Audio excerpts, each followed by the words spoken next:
Você não tem ronco de motores aí, ô Ricardo Moreira Garcia? Eu fui piloto de Fórmula 1 muitos e muitos anos. Só que eu entrava de metade por metade, porque inteiro não cabia lá no cockpit. Você não tem um ronco de motores aí? Rubinho Barrichello, quem que tá dirigindo esse carro? Que motor que é? Que pneu que é, Rubinho? Boa tarde. Esse aí, Milton, esse é velho, viu? Esse aí deve ser da época dos anos 80. Vou falar pra você que é um motorzinho da nossa época, viu? Jean-Pierre Jarier. Oh, esse aí era um. Esse aí eu lembro muito bem. Olha, tem muito amigo meu que pega fita para ver, né, os DVDs que hoje são proporcionados pra gente através da internet e tal, e eu me lembro ao vivo de assistir essas pessoas, sinto gratidão total. Ô, Rubinho, uma vez eu estava cobrindo Fórmula 1, eu entendo tanto de Fórmula 1 quanto de física nuclear, ou seja, nada. Aí chegou o Patrick Depailler, que depois eu soube que ele morreu na corrida de barco e tal. Vermelhinho tirou aquele troço da cabeça lá, balatrava, como é que chama aquilo? Balaclava. Balaclava, então. Ele tirou aquilo, saiu vermelho, feito um tomate. Eu peguei, fiquei ali dando uma focinhadinha ali naquele buraquinho que vocês chamam de cockpit. Vocês são tudo louco. Ali não cabe um ser humano, por mais pequenininho, mais magrelinho que seja. Vocês são tudo louco, Rubinho. E é diferente, viu, Milton? Porque, assim, tem gente que se sente apertado, tem gente que machuca mesmo, né? Se o cara tem a mais de 1,80 m também, tem as dificuldades do corpo se acoplar. O Stock Car, por exemplo, que eu corro hoje em dia, você tem muito mais conforto em termos, mas chega a 60 graus de temperatura, por exemplo. Você sai de lá, parece um camarão, Milton. Então, é diferente. Agora, deixa eu te falar uma coisa, porque eu estou na área há muito tempo. Uma vez, o Homem de Melo, teu amigo aí, o cara foi o primeiro sujeito que falou, o Eduardo Homem de Melo, era meu amigo, o pai dele, o sogro dele tinha uma frota de ônibus, um português e tal, e eu estava sempre com o Eduardo Homem de Melo, ele estava até comentando recentemente no Band Esportes. E aí, como eu recebo muita informação, tem um moleque, o Robinho mesmo foi assim, leva o Robinho pro terceiro tempo, porque tem um moleque aqui maravilhoso, ele vai ser um Pelezinho e tal, e deu no que deu. E esse Eduardo Homem de Melo, meu amigo, jantamos juntos muitas vezes, ele falava, você começa a falar do Rubinho Barrichello, mas quem que é esse? É um piloto bom pra burro, é o novo Ayrton Senna, porque esse cara é bom, é bom, é bom. Eu quero só fazer justiça ao Eduardo Homem de Melo. Aí o teu pai, o Rubão, me ligou. Muito obrigado e tal, no rádio, falando de você, o que nunca entendi, não entendo, nunca vou entender de Fórmula 1. Mas aí o Eduardo Homem de Melo enchia os picuá. Fala mais dele que você vai acertar, você vai se consagrar, você vai ser o primeiro a falar. E a tua carreira foi maravilhosa, queira ou não. Parabéns, vencedor Rubinho Barrichello. Obrigado, Milton. Obrigado ao Edu, que foi sempre um apoiador, uma pessoa que me ajudou muito, que me ajudou a chegar lá. Outro dia mesmo, nós falávamos... porque assim, quando a gente fala de 30 anos, 40 anos atrás, tem muita coisa que a gente acha que sabe, mas aí você vai saber na realidade, né? E o Edu estava me contando como foi quando ele apresentou alguns amigos que puderam me ajudar quando eu consegui o patrocínio da Arisco, da Alô Brasil, lá atrás, né? Então, hoje, Dia dos Pais, aliás, um feliz dia dos papais aos papais, e eu falando com meu pai, né, com certeza a gente tem muita gratidão por esses amigos que nos apoiaram, porque sem eles eu também não teria chegado, né? Eu tenho muito amigo talentoso, muito amigo que deveria ter chegado à Fórmula 1 e não conseguiu por falta de patrocínio. Então, eu tive muito apoio. Dei ali aquela sorte que a gente fala. Eu não gosto de falar muito de sorte, de azar, porque a gente trabalha por ela. Mas ter o patrocínio ao meu lado fez com que eu pudesse ter os equipamentos e poder vencer os campeonatos que eu venci para poder ter chegado à Fórmula 1. Ô Rubinho, e você rigorosamente ou literalmente venceu no braço, porque pela informação que eu tenho, ao contrário do Felipe Massa, o Rubão era um classe média aí do futebol brasileiro, do automobilismo brasileiro, do dia a dia do brasileiro. Teu pai apoiou você desde o começo, mas ele não nasceu bilionário, né? Entendeu? Então isso mostra o tanto que você tem talento, cara. O teu pai te ajudou dentro do possível, mas quem aguentou a coisa lá naquele buraquinho chamado cockpit foi o teu braço, tua cabeça, tuas pernas. Milton, mas olha, na verdade o meu pai me ajudou muito, porque de uma forma ou de outra, você vê como são as coisas. O Papai do Céu cuida muito da gente. E na primeira vez em que choveu e que todo mundo foi para a pista, meu pai falou, nós não temos dinheiro para comprar o pneu de chuva. Se você quiser, saia com pneu slick, tome cuidado, mas não tem jeito, a gente não tem como comprar. Isso, na época, poderia ter sido uma coisa negativa, mas ela se tornou tão positiva que a minha primeira prova de Fórmula 1 eu ganhei com um pneu slick na chuva, e é por isso que eu choro tanto no pódio, de emoção, pelas situações que me foram proporcionadas, por eu ter me tornado uma pessoa que com tudo que pode ser tão negativo, você vira para o positivo. Então, graças a Deus, tudo que me aconteceu foi tão bom, mas tão bom. E meu pai, dono de material de construção, junto com meu avô Rubão, junto com meus tios Carlos, tio Sérgio, trabalharam tanto para que eu pudesse ter um mínimo possível para poder competir. E graças a Deus, muita gente viu talento no menininho Rubens e aí me ajudaram muito para eu poder competir. Agora eu vou colocar no ar aqui, você não me leve a mal, porque eu gosto sempre de pôr uma pimenta, eu sou um cara polêmico, entendeu? Ele é editor do portal terceirotempo.com.br, Marcos Micheletti. Tem um defeito gravíssimo, é corintiano. E além disso, não sabe nada, absolutamente nada de esporte a motor. O que você quer saber do Rubinho? Você não sabe nada de Fórmula 1, como eu também, o Micheletti. Um abraço para você, boa tarde.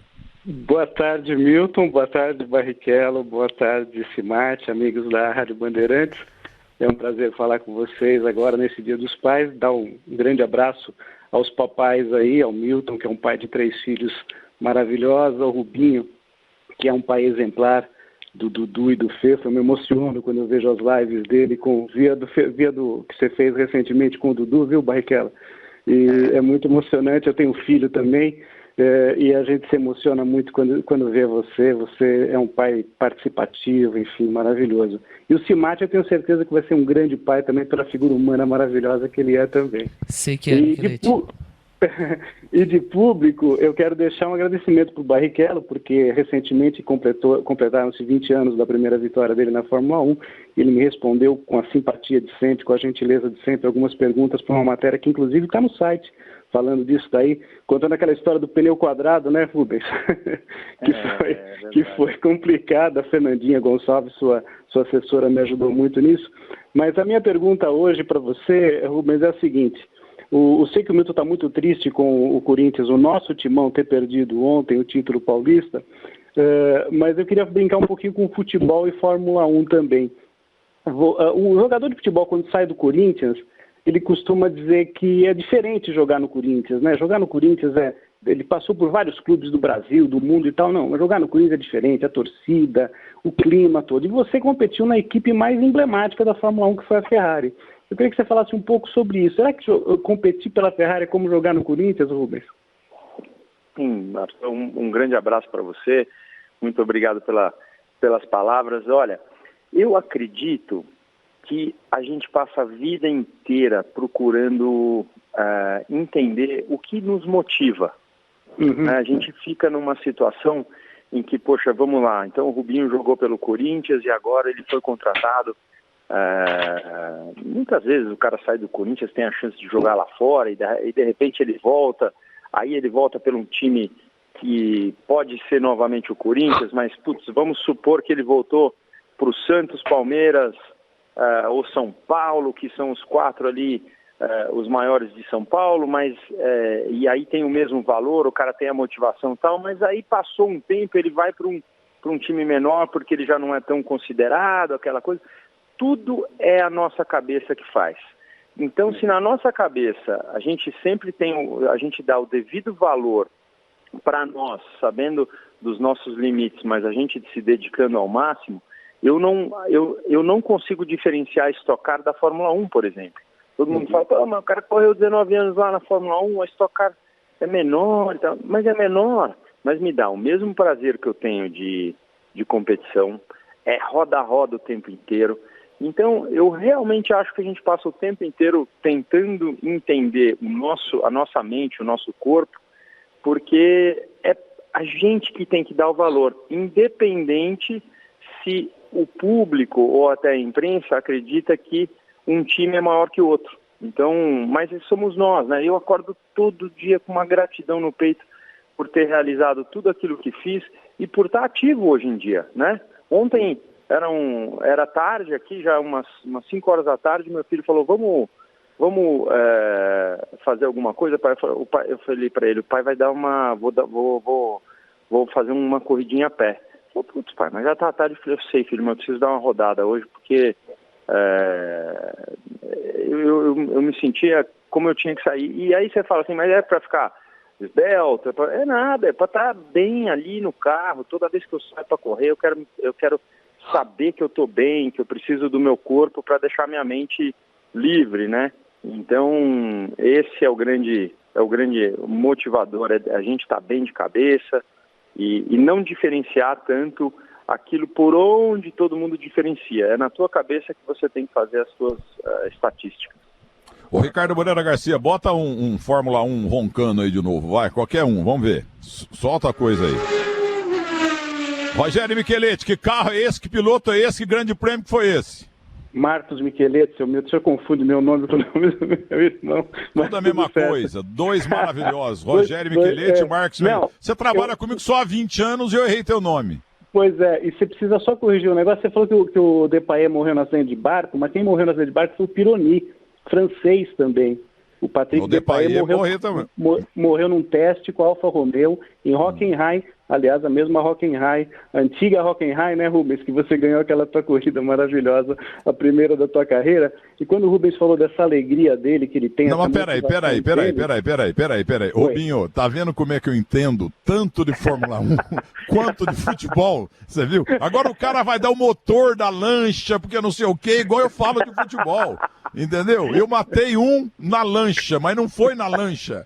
Fala aí, Micheletti. E você sabe que o Depailler, um ano antes dele morrer no acidente lá em Hockenheim, com a Alfa Romeo, testando, era um teste, ele sofreu um acidente de asa delta e quase morreu. Ficou, inclusive, o ano inteiro. O restante da temporada, ele era piloto da Ligier, da bela Ligier JS11 lá, número 25, e ele acabou perdendo o restante da temporada por causa do acidente de asa delta. Mas o Barrichello falava essa questão dele, da motivação, e um dia eu vou levar o Milton para assistir uma corrida da Stock lá de pertinho, viu, Rubens? Quem sabe você leva ele para dar uma volta rápida, para deixar ele meio com medo. Vou falar, a gente, na época da Ferrari, a gente era treinado, né? Hoje em dia, o que é o relacionamento público da imprensa com o patrocinador? Desculpa, da equipe com o patrocinador. O cara vai, ele vê cliente, ele faz tudo. Na época da Ferrari, nós éramos chamados umas 5 vezes, tanto eu quanto o Schumacher, umas 5 vezes por ano, para ir na pista de Fiorano, levar cliente a andar, e quanto mais ele passasse mal, mais você mais ganhava crédito. Então, já imaginou levar uma volta rápida assim? Vai passar mal.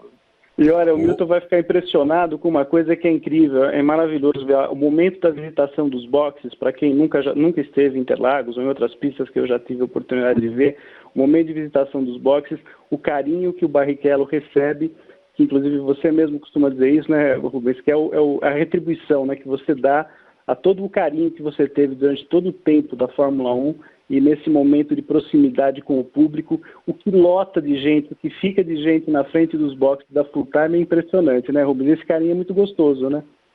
É um carinho muito gostoso. É a forma da pessoa ela não tem muito tempo ao meu lado, porque tem uma fila grande, mas essa pessoa que chega, às vezes ela não quer falar nada, ela quer me dar um abraço, porque me viu tanto tempo na televisão e sente, não sei, aquela coisa similar, talvez a dificuldade financeira de começo, da luta que é o dia a dia.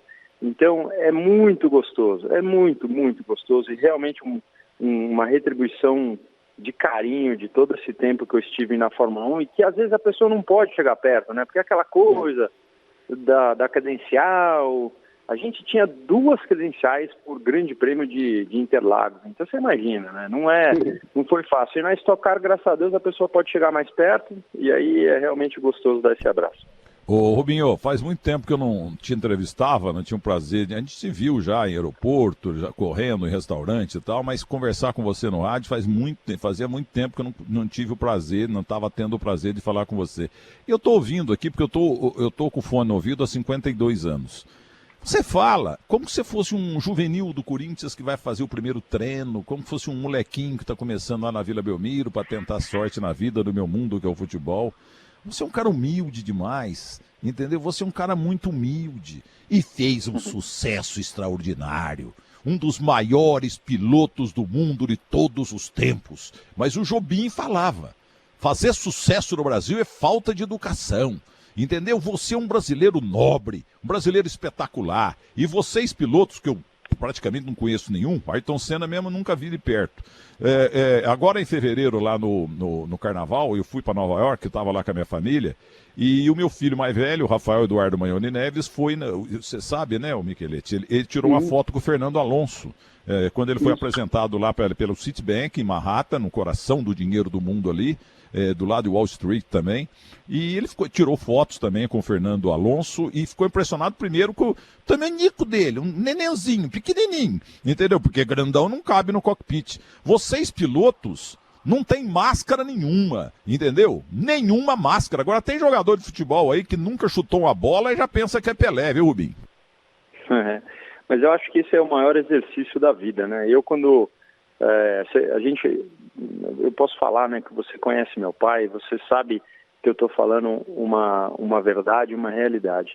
Eu nunca me esqueci, no dia que eu embarquei, naquele gate de entrada de Guarulhos, era janeiro, eu tinha 16 anos e estava embarcando para a Europa sozinho para ir tentar a vida no automobilismo. E eu me lembro do meu pai falando como se fosse hoje, filho, vá, mas volte sempre igual. Então, aquilo foi o único pedido de uma pessoa simples, de uma vida onde ele, né, entre pegar a brita, o tijolo e carregar pedra, aquele cara que teve que trabalhar duro, que infelizmente deixou de ser o goleiro que poderia ter sido, porque seu Rubão catava bem a bola, para se dedicar a um filho. Pô, o cara me pediu uma única coisa e eu não vou conseguir ser, então para mim era uma naturalidade. E eu vou te falar, uma das coisas que eu sou, né, como a gente falou, corintiano, fanático, gosto, meu filho Fernando, você não tem noção, ontem ficou bravo esse menino, mas olha, o que eu quero falar sobre isso é o seguinte, eu gostaria de ver mais no futebol o cara fazer o gol e correr para comemorar com a turma, com o cara que fez o passe. Eu gostaria de ver mais isso. Eu acho que isso seria mais humilde, mais gostoso, mais a demonstração de que o trabalho é em equipe também, não só individual, né? Então, porque lá o nosso parece que é individual, mas e os caras que trocaram o pneu em 2,8 segundos, em 2,4, aquela coisa toda? Eles merecem tanto quanto a gente, entende? Então, por isso é um trabalho coletivo, né? E mesmo o tenista que está lá, tal, pô, ele tem que sair, ele sai direto para ver o treinador dele, aquela coisa toda. Então, eu falo isso do futebol porque de vez em quando eu vejo algumas coisas que eu gostaria de ver diferente. Isso é uma realidade. Ô Rubinho, com 16 anos, quando você embarcou em Cumbica, você já falava inglês? Assim, muito aquele inglês... Macarrônico. Macarrônico, Eu, na verdade, até por não ter tido a chance... Teve uma vez que nevou na Inglaterra, num desses tempos aí, e eu não tinha dinheiro para voltar para o Brasil, porque não tinha treino, não tinha nada, e eu arrumei um daqueles cursos de inglês lá na Inglaterra, bem baratinho. Isso aí me ajudou muito. Foi, a gente, de novo, amigos indo para o Brasil, a gente acha, puta, eu não tive sorte de nascer rico e tal, fui lá e aprendi o inglês, aperfeiçoei, e depois fiz as mesmas coisas com outras línguas, então poder falar 5 línguas hoje é uma situação que é um privilégio, né, de poder curtir as corridas e ainda poder passar pelos tantos cantos do mundo e poder ainda falar línguas. Então, 5 idiomas. O meu filho mais velho também. Os outros falam 3, entendeu? Eu falo metade de português. Outro cara que não entende porcaria nenhuma de automobilismo como eu. Guilherme Herédia Cimatti Pinto Guimarães. Não entendo mesmo, Milton, mas eu entendo de coração. E falando de coração, prazer conversar com o Rubinho. Tudo bem, Rubinho? Boa tarde. Oi, Guilherme. Boa tarde. Rubinho, eu não entendo mesmo de Fórmula 1, tem que ser sincero aqui. Só que eu queria falar um pouco sobre coração. Você, no começo da carreira, sofreu um acidente grave, né? Eu era muito pequeno, não tenho recordação disso. Mas eu sou um baita fã teu e um baita fã do Ayrton Senna, sobretudo dos dois. E eu li que o Senna foi muito importante para você lá no começo. E eu confesso que eu não sei se vocês chegaram a conversar logo depois do acidente. Qual foi o maior conselho? Estamos falando do Dia dos Pais? Não sei se dá para considerar o Senna assim, mas qual foi a importância do Ayrton Senna numa conversa na sua carreira? O Ayrton era, acima de tudo, um ídolo que, assim, sabe quando você tem simplicidade? Meu pai pegou o telefone, chegou de algum jeito, atravessando por alguns caminhos, chegou até o Ayrton Senna, até seu Milton Senna, para perguntar o que Rubão, deveria fazer em relação à carreira do filho quanto ao Mundial de kart, se era interessante. E foi o Senna que me mostrou a equipe por onde ele participou e abriu uma porta ali para uma pequena situação de amizade. Então, no final do ano de 93, nós corríamos, né? Eu corri o ano inteiro de 93 e o Senna também. Ele convidou tanto eu quanto o Christian Fittipaldi, que foi também essencial, foi um rival, hoje um super amigo, um super irmão, que participou, né? Que tanto eu quanto ele nos pressionamos muito para chegar aonde a gente chegou, um tentando bater o outro, e isso fez com que a gente pudesse chegar a um nível tão alto que chegamos à Fórmula 1. E aí, esse jantar, o Senna nos convidou lá em Adelaide, no dia em que, para algumas pessoas que lembram, a Tina Turner cantou o Simple the Best para o Ayrton Senna. Esse dia eu estava presente, bem como o Christian. Então, nós tivemos, sim, uma situação não de pai, mas de irmão, assim, sabe? E, infelizmente, quando eu bati em 94 em Imola, eu tive... Eu basicamente perdi a vida por 6 minutos. E aí a porrada foi tão forte na cabeça, eu engoli a língua, uma coisa toda, que eu não tenho memória do Ayrton no ambulatório. Eu vejo entrevistas que ele esteve ao meu lado, eu tenho fotos no dia seguinte que eu fui agradecer ao Ayrton, mas infelizmente eu tive uma amnésia por um período de, sei lá, uns 20, 30 dias. Então não lembro nem carregando o caixão do Ayrton, para você ter uma base. Isso ao mesmo tempo que é uma dor, é uma libertação de um momento ruim. Eu lembro do Ayrton rindo, eu lembro do Ayrton nesse restaurante. Então, mas eu tenho, logicamente, todo o vídeo, tudo aquilo que ele esteve presente e fala. Ele é o primeiro a dar entrevista após o meu acidente falando: o Rubinho está bem, está comunicativo, está em choque, papapá, mas eu lembro de ver isso também. Vamos ouvir, então vamos ouvir aqui Tina Turner, Rubinho, Ayrton Senna. Que momento, não sabia disso também. Vamos lá, depois as 2 últimas perguntas a este brasileiro extremamente vencedor, seus trouxas. Que chega atrasado, então você deve ter ouvido, teu pai também. Eu vivo falando isso. Adoraria ter tido um filho igual Rubinho Barrichello, viu? Levava a mão pro céu, entendeu? Ter um filho vencedor, correto, histórico e mundial como o senhor é. Mas vamos agora a Tina Turner. See the stars every night and every day. And I get lost, I get washed away.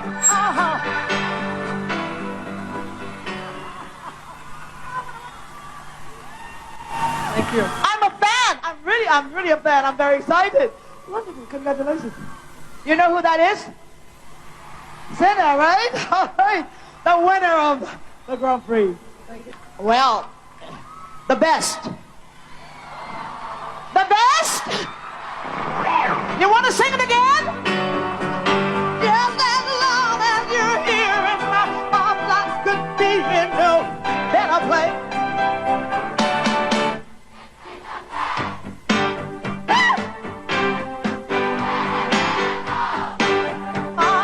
Sing it out.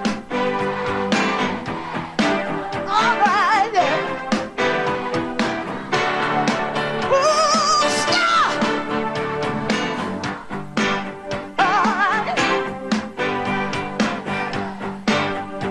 Tear us apart. Oh, no.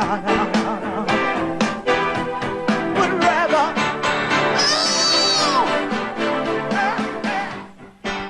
Ô, Rubinho, foi isso, né, Rubinho? Você vê como é que é o profissional competente, né? O Ricardo Moreira Garcia, nosso Guilherme Heredia Simati, você falou da Tina Turner, você estava lá com a Ayrton Senna e ela veio cantar para nós em especial aqui na Rádio Bandeirantes.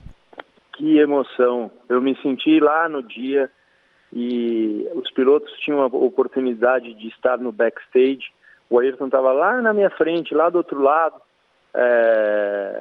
do palco. Eu estava à esquerda da Tina Turner, ele estava à direita, e quando ela chamou lá para o palco, nossa, eu vivi esse momento agora. Que legal, muito obrigado, porque assim, faz tanto tempo, mas tão vívido assim na cabeça, né? É um momento muito, muito especial, um momento em que você sonha, você agradece, é muito gostoso poder reviver esse momento.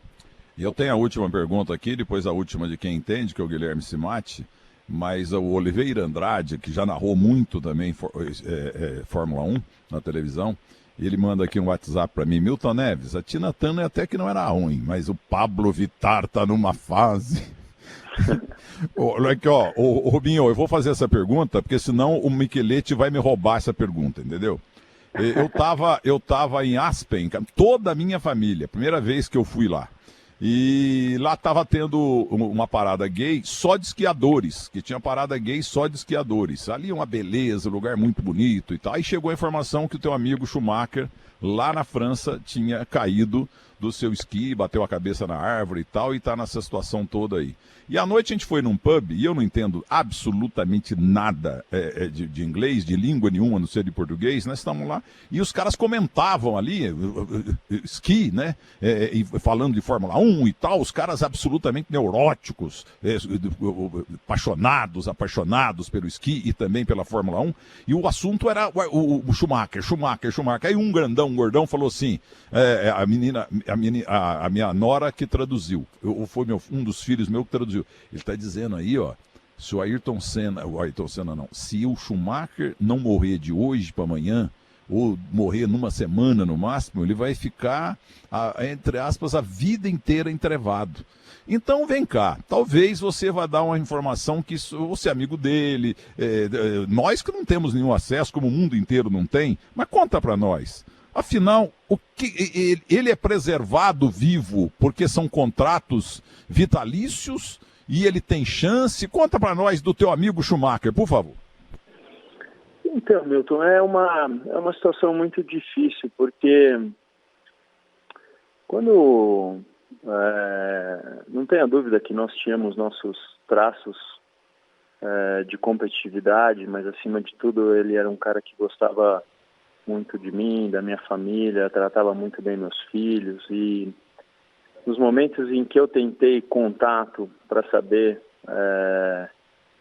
o que eu poderia ajudar, a família deixou bem claro que naquele momento, infelizmente, a única ajuda era a reza.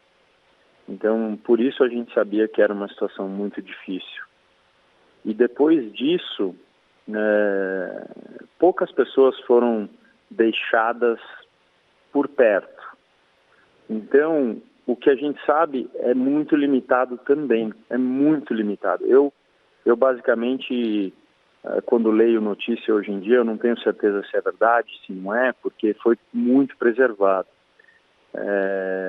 Eu infelizmente não tenho essa notícia. Eu encontrei a Corina, que é a esposa dele, num evento na Inglaterra o ano passado, que eu estava com meu filho Eduardo.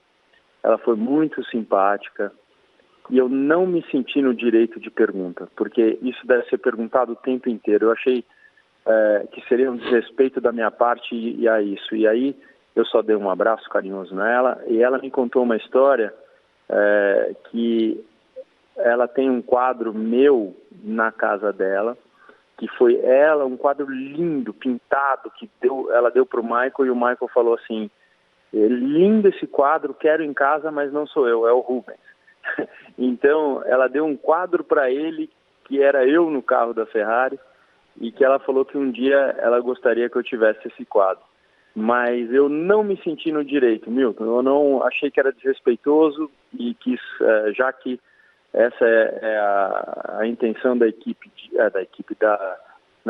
Schumacher, digamos assim, de manter o segredo e manter a privacidade, eu achei que eu não devia invadir ela. Mas essa história de que ele não desliga os aparelhos porque ele tem contrato vitalício com grandes marcas, as boas e más línguas dizem isso. Você que é um especialista nesses contratos todos, fez grandes contratos na tua vida, isso aí tem algum fundinho de verdade? Porque ele tá 10 anos assim, vegetando, seria, porque se desligar os aparelhos, o contrato vitalício acaba. Porque de um jeito ou do outro ele tá vivo, né? Ou não tem nada a ver isso? Eu não acredito. Mas eu estou falando Rubens Barrichello, como uma pessoa que acredita na beleza da vida, que acredita... Eu não acredito que seria por contratos, não, Milton. Não consigo acreditar que essa seria a verdade, não. Eu acredito que há esperança, que há uma situação, não sei quanto, mas que a vida dele é mais importante do que qualquer coisa que dizem e por isso já ouvi falar em muita melhora, já ouvi falar em situações que foi para a França para tentar uma outra situação de melhora, mas eu não acredito que ele esteja numa situação assim, não. Mas como eu disse, eu sei muito pouco. Eu sei também de leituras e por meios normais, assim, eu não tenho nada além disso pela família.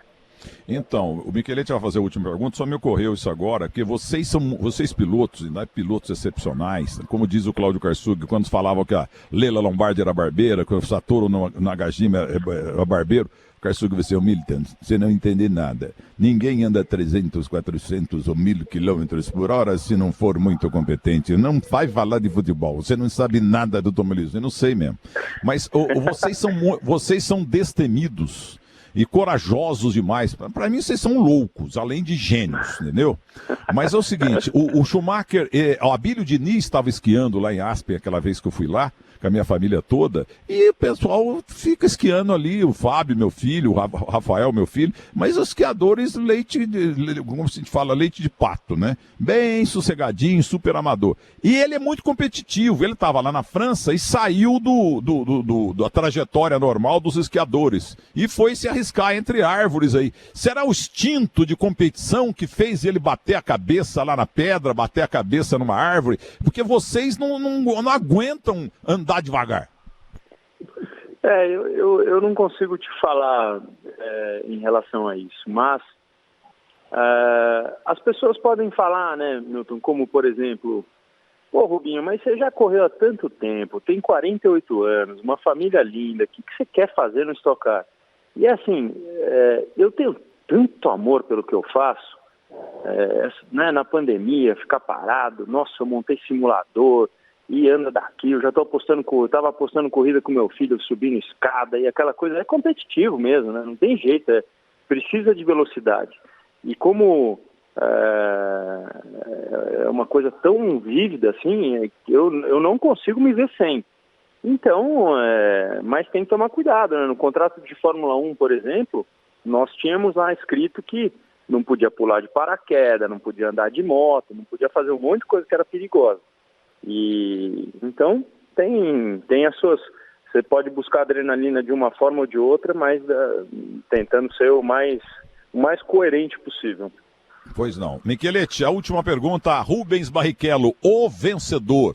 O Brasil tinha que reconhecer muito mais, mas a inveja é o mau hálito da alma. Vamos lá. Não, primeiro que o Barrichello está mais de convidado para conhecer a redação do Portal Terceiro Tempo para gravar o Bela Máquina. Aliás, onde todos os pilotos que já tiveram lá, amigos teus, viu, Rubens, só te elogiam. Max Wilson, o Ingo Hoffmann teve lá, só falou bem de você, Felipe Massa, enfim. Rubens, eu queria te perguntar o seguinte... O Cláudio Karsug correu de biga naquela corrida que o Ben-Hur Judá ganhou. O Karsug era repórter naquela corrida. Ele também falou muito, o Ben-Hur falou bem também para ele do Rubinho Barrichello. Pois não? Rubens, eu queria te perguntar a respeito do teu filho, do Dudu, que já foi pódio esse ano, né, na USF 2000, está correndo nos Estados Unidos. Como é que você está imaginando a carreira dele, os próximos passos do Dudu Barrichello? Um grande abraço a você e obrigado por uma das maiores alegrias que eu tive na minha vida pessoal, assistindo a tua pole em 2004 ao lado do meu filho no setor A de Interlagos. E, inclusive, esse vídeo está na tua página, no Que Fim Levou, do Portal Terceiro Tempo. Foi um momento inesquecível para mim. Um grande abraço. Que legal. Obrigado por dividir essa emoção. Sabe que uma das maiores emoções que eu tenho na vida é a pessoa me contar essas situações, sabe? Me contar o que estava fazendo no dia que eu ganhei em Hockenheim, me contar que estava presente, como você falou aí, numa corrida. Isso é muito legal, é muito, muito gratificante. O Dudu, ele demonstra uma paixão enorme, né? E ele vai em busca. Eu sempre digo a ele e digo a todos, eu posso abrir porta, mas eu não consigo mantê-la aberta, né? Por tudo aquilo que conquistei, eu posso passar a mão no telefone hoje e falar com uma pessoa que pode, com certeza, abrir uma porta. A vida de uma pessoa do automobilismo, ela precisa de um investimento muito alto. Então, hoje, os postos Ali são o grande patrocinador do Dudu, que estão nos ajudando, também estão estampados no meu carro, bem como a moda. E aí eu dependo muito disso para saber o próximo passo do Dudu.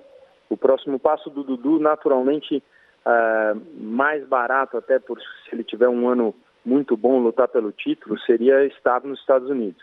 Mas o Eduardo tem um sonho de Europa. Então, é um trabalho quase que todo dia para realizar, né, essa viagem, para que ele possa fazer testes, nos testes abrir portas e aí que seja efetuado um ingresso dele numa Fórmula 3, que hoje é a antiga GP3, que corre junto com Fórmula 1.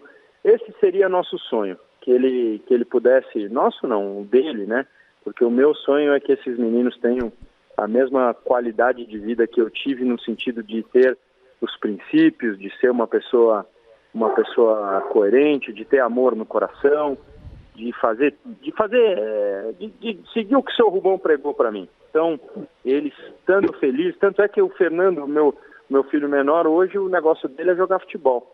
Então, eu tenho falado não só com os grandes times de Fórmula 1, assim, para manter o Dudu em dia, aberto, mas eu falo hoje com os times de futebol também, porque o Fefo quer passar por uma peneirada aí, que é muito legal. Ele falou, pai, eu quero passar na peneira, não abra a porta totalmente. Eu acho isso muito importante, de humildade dele, porque ele é aguerrido. Então, é importante ele passar por esses aprendizados da vida para poder seguir o caminho que ele diz querer traçar.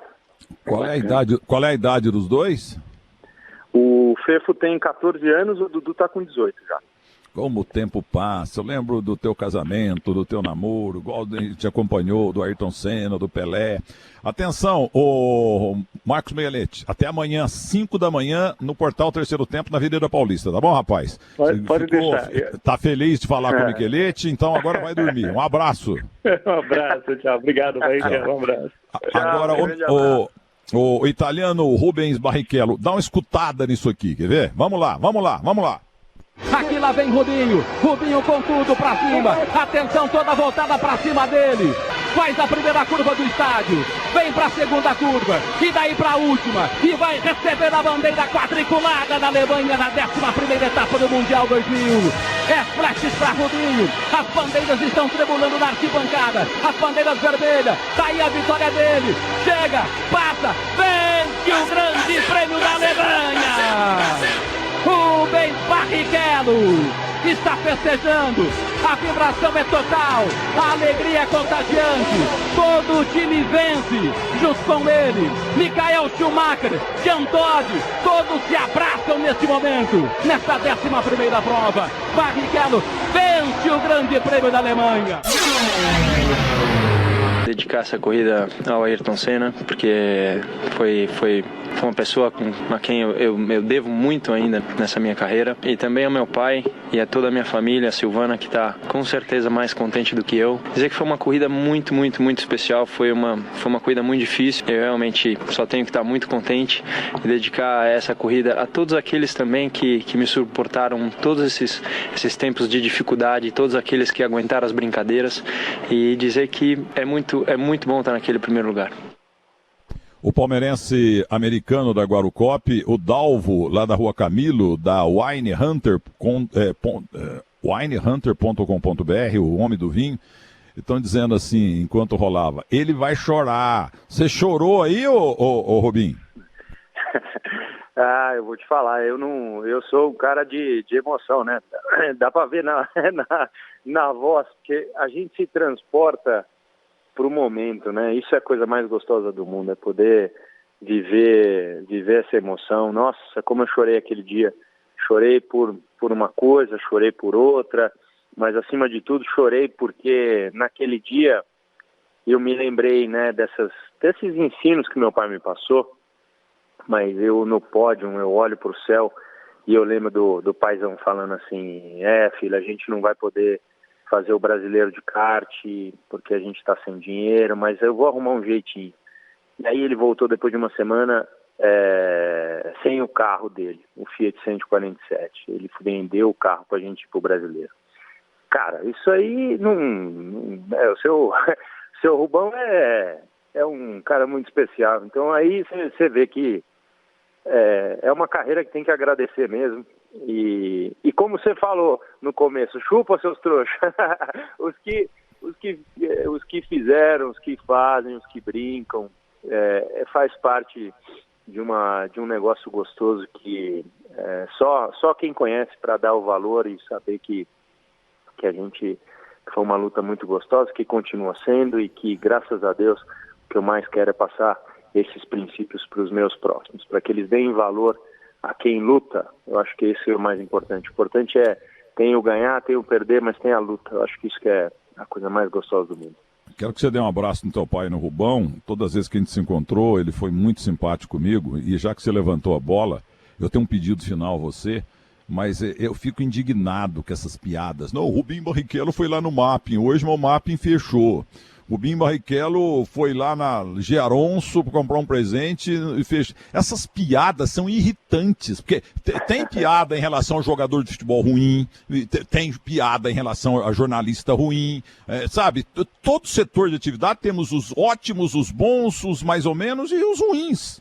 Agora, fazer piada com você... Correu 500 grandes prêmios pela Ferrari, coisa que o nosso glorioso e querido Ayrton Senna não conseguiu. Você é um tremendo vencedor a partir de zero, porque você é um classe média baixa que ficou milionário graças ao teu talento, ao teu pai e tal. Essa do Fiat 147, eu vou dizer uma coisa pra você, é absolutamente emocionante. Então, você já até fez propaganda com essa brincadeira, mas é uma injustiça do povo brasileiro em relação a você. Como eles são injustos com o Ayrton Senna, com o Pelé. O Guga já tá sumindo. Já não se fala mais do Guga. O brasileiro não tem memória e não tem gratidão, viu, meu caro Rubinho? Mas eu acho que isso até parte disso, né? Você sabe que eu fiz sim a brincadeira comigo mesmo para que a gente pudesse encerrar e para que as pessoas soubessem que eu doei todo o meu cachê daquele comercial para o meu Instituto Família Barrichello. Então, a gente segue, né? O que eu digo sempre é isso, Milton. Se a pessoa não sabe a história inteira, não comente. Se a pessoa sabe metade da história ou sabe através de uma fofoca, vá buscar saber. Porque a pessoa que fala assim, o cara deixou passar porque ele ganhou dinheiro. A pessoa não tem ideia do que eu passei naquele dia para fazer um comentário bobo desse. Então, aí você fala assim, mas isso aí tem que viver a tua vida? É parte da tua vida? Não, porque, poxa, eu tô eu estou vivendo a minha vida, estou passando para os meus filhos aquilo que me foi passado com dignidade, com tudo, porque, como eu sempre digo, a gente não pode falar 100%, mas 99% das pessoas que estivessem comigo dentro daquele carro teriam feito a mesma coisa que eu fiz ouvindo o que eu ouvi. Então, isso tem que seguir, é uma vida que é linda, que segue, e assim, não vamos esperar morrer para subir no carro de bombeiro, gente. Essa é uma coisa do Guga, por exemplo. Puta, que cara, que humildade, E a gente vai esperar o cara... não, porque ganhou só uma coisa... Mas, gente do céu, que alegria que foi aquele dia que ganhou, que a Daiane dos Santos nos deu, que o outro... Então, é assim, é um ensino diário, né? Quando muitas vezes meus filhos eram pequenos e o cara foi lá, bateu o pênalti, bateu errado. Esse cara é grosso. Falei, bom, vamos ali embaixo, no golzinho ali, e eu vou falar para você, se você não fizer esse gol... Você está de castigo, ou você vai não sei o quê, e aí eu quero ver você fazer com a pressão, né? As pessoas acham que o negócio é bater o pênalti de casa. Então, eu acho importante passar para os nossos, para que eles deem valor, e só assim a gente vai ter um mundo um pouco diferente. O valor, ele tem que caber sim, e a gente não acredita em história pela metade. A gente, se quiser ter uma opinião, porque é super válida, né? Como você mesmo falou, mudando as palavras, mas 33% na vida gostam de você, 33% não gostam e 33% não se importam. A gente passa a nossa vida inteira meio que tentando dar uma movida nesses 33% que não se importam para que eles não sejam negativos. Então, assim, sempre tem gente que não vai gostar, e a opinião crítica, ela é muito válida, mas ela tem que ser crítica, ela não pode ser aquele cri-cri, daquele cara que acha que sabe, que acelerou o kart indoor e quer falar alguma coisa, entendeu? Do resto, é muito amor no coração para você poder lidar com situações adversas e saber que a gente aprende disso. Eu gosto disso. A situação, todo dia dentro de um carro de corrida, ela é adversa, não é? Então ela ajuda sempre, Milton. E vocês são malucos, heróis malucos extremamente competentes. Correr de carro, vou dizer uma coisa para você, é para macho mesmo, com M maiúsculo. Para terminar, eu quero fazer um pedido ao senhor do fundo do coração. Eu conheço uma moça chamada Paloma Totti, já faz uns 22 anos. Ela sempre foi bonita, muito humilde, muito boazinha. Mas ultimamente ela está numa alegria. Ela não está nem colocando os pés, os sapatênis dela lá nos bastidores da Bandeirantes. Ela vem voando, ela está planando, ela está numa hora alegria do mundo. E aí ela passa por mim ali perto do meu camarim e fala assim, oi vovô. Como é que vai, vovô? Pô, só porque eu fiz 69 anos, quinta-feira, ela me chama de vovô. Fala, olha, menina, que eu ainda tenho lenha pra queimar. Entendeu? Agora é o seguinte, mas ela tá feliz da vida. E ela é linda. Ela era linda 8,1. Agora ela tá um Schumacher. Ela tá linda nota 10. Ela tá linda o Ayrton Senna, nota 10. Então eu queria que você falasse, não sei se você conhece a Paloma Totti, não sei se você conheceu, se você já viu a Paloma Totti, mas falar para ela, para de chamar o Milton Neves de velho, até porque o idoso é o jovem que deu certo. Peça para ela parar de me humilhar, por favor. Não sei se você conhece, se você tem visto ela, entendeu? Bom, primeiro de tudo, meus parabéns por essa data festiva de 69 anos, assim, tão gostosa. Eu ia te falar, manda um beijo pra Paloma, porque ela vai querer esse beijo. Ela fala tão bem de você, com tanto carinho, que pode ter certeza que o vovô vem do coração. E como você falou, ela é um presente, né? Ela apareceu na minha vida nesse ano, bem como eu apareci para ela do nada. É uma coisa inesperada, e dessas situações inesperadas, a gente está levando uma vida juntos, né, nos conhecendo, nos permitindo, e tem sido ótimo. Ela tem sido realmente uma parte fundamental do meu sorriso também. Né? Olha aqui, ó, ela passa por mim, essa entrevista está marcada pelo Marcos Micheletti já faz uns 15 dias, ela passa e fala assim, olha lá que você vai falar! Olha lá que você vai falar, eu te mato! Ei, Palominha, a Palominha é uma maravilha, viu? Parabéns pros dois, os dois pombinhos, entendeu? Ô, Bismarchello, que entrevista gostosa, muita gente aqui, o americano da Guarocópia aqui, fã teu, tá todo mundo falando isso, cara. Você fala como se fosse um Zé Mané, você é um cara humilde, permita-me, milionário, eu fui lá, eu vi aquele campinho meia boca de golfe teu lá em Orlando, eu vi lá tua casinha, entendeu? Fui lá com o Beto Hora, você é um cara consagrado, tá aí em Bragança Paulista, terra do Red Bull Bragantino, você tá em tudo quanto é canto aí, reconhecido no mundo, o mundo reconhece você muito mais do que o brasileiro, porque é o caso do Éder Joffre, eu tava falando com o Marcel Joffre, o pai dele vai receber uma homenagem agora de um dos maiores, dos 5 maiores pugilistas do mundo. Aqui no Brasil ninguém fala nada, lá nos Estados Unidos, eles gostam do Éder Joffre muito mais que aqui no Brasil, mas eu quero do fundo do coração que você continue esse menino muito humilde. Para de correr, eu queria acabar com a Fórmula 1. Aliás, um dia eu falei por isso, tipo, áudio velho Barão, quando morreu o Rony Peterson, tem que acabar com esse negócio de correr. Dá 10 minutos para cada piloto, sozinho, que assim morre menos. E ele falou, seu burro, fica quieto. Eles arriscam a vida aí para dar segurança para vocês barbeiros aí do trânsito. Você talvez não tenha morrido aí. Que carro que você tem? Eu tenho um Fusca. O Faustão tinha um Fusca também. Então, você pode não ter morrido porque as tecnologias que temos na Fórmula 1, isso vai para as indústrias automobilísticas do mundo inteiro para dar mais segurança para o passageiro. Calei a boca, nunca mais meti o pau na Fórmula 1, porque o Wilson Fittipaldi ficou bravo comigo. Ô, querido, no dia do casamento, você me convidou na inauguração do teu restaurante, eu não pude ir, que eu estava em Curitiba, mas no teu casamento, darei um liquidificador para você e para Paloma Totti. Milton, um grande abraço, muito obrigado a todos vocês que participaram, é sempre muito gostoso poder falar um pouquinho, e vou te falar, hein, hoje memorável Tina Turner com Ayrton Senna. Muito obrigado ao produtor, a forma como foi tratada, você sempre muito carinhoso, tamo junto, obrigado mesmo. Obrigado, Rubinho Barrichello, muito obrigado, olha a Tina Turner aí. I get lost